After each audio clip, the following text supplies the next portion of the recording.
আসসালামু আলাইকুম। আজকে আমি পিঠা রেসিপি নিয়ে চলে এলাম। আমাদের চাঁদপুরের ভাষায় এই পিঠাকে গোটা পিঠা বলে, তবে অঞ্চলভেদে এই পিঠাকে কেউ ছাইন্না পিঠা বা মেরা পিঠাও বলে বা দোল্লা পিঠাও বলে। জানি না আর কোনো নাম আছে কি না, তবে যে নামেই ডাকুক না কেন এটি তৈরির প্রসেস কিন্তু সব জায়গায় একই এবং সবচেয়ে সহজ।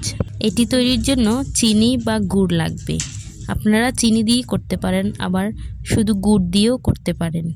আমি শুধু গুড় দিয়েই করছি। দেখুন, গুড়কে একটি বটির সাহায্যে আমি কুচি করে নিচ্ছি, এতে তাড়াতাড়ি গলে যাবে। এই তো আমি আধা কেজি গুড় নিয়েছি এবং গুড় চুলায় বসিয়ে দিয়েছি। এখানে আমি 6 থেকে 7 কাপের মতো পানি দিয়ে দিচ্ছি, স্বাদ মতো লবণ দিয়েছি ও সাথে কিছু দারুচিনি তেজপাতাও দিয়েছি। আপনারা চাইলে এখানে এক্সট্রাভাবে দুধ ব্যবহার করতে পারেন, তাহলে খেতে আরও স্বাদ লাগবে। তারপর এই মিশ্রণটিকে অনবরত নাড়তে হবে যাতে গুড় গলে যায়। দেখতেই পাচ্ছেন গুড় কিন্তু গলে গিয়েছে। এখন আমি এখানে নারকেল দিয়ে দিব।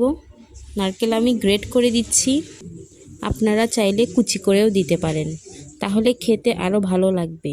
নারকেল দিয়ে দেওয়ার পর 4 থেকে 5 কাপ চালের গুঁড়ো দিয়ে দিচ্ছি। এ পর্যায়ে আপনারা চোখের আন্দাজে চালের গুঁড়ি বাড়িয়ে কমিয়ে দিতে পারেন। এখন অনবরত কিছুক্ষণ নেড়ে একটি ডোয়ের মতো বানিয়ে নিতে হবে।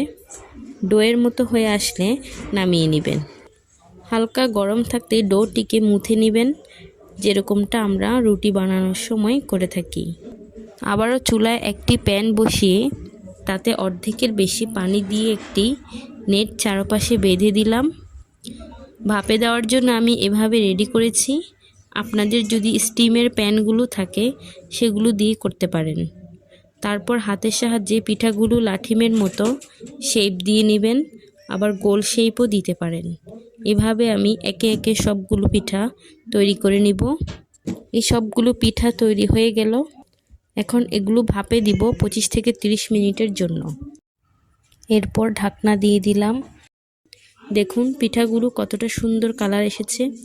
এখন একটি শলা বা টুথপিক দিয়ে চেক করে নেবেন। যদি ক্লিন আসে তাহলে বুঝে নেবেন আপনাদের পিঠা হয়ে গিয়েছে। এই পিঠা আপনারা ফ্রিজে রেখে সংরক্ষণ করতে পারেন, তাহলে খেতে কিন্তু দারুণ লাগে।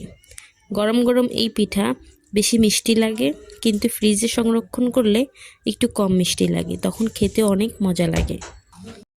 যারাই আমার ভিডিও দেখছেন তারা একটা করে সাবস্ক্রাইব, লাইক, কমেন্ট এবং শেয়ার করে দিবেন। আপনারা কিন্তু এটি ফ্রিজ ছাড়াও সংরক্ষণ করতে পারবেন। রুম টেম্পারেচারে রেখে দিলেই হবে, এতে অনেক দিন রেখে খেতে পারবেন।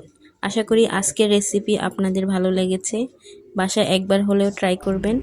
আজকে তাহলে এই পর্যন্তই। সবাই ভালো থাকবেন, সুস্থ থাকবেন। আল্লাহ হাফেজ।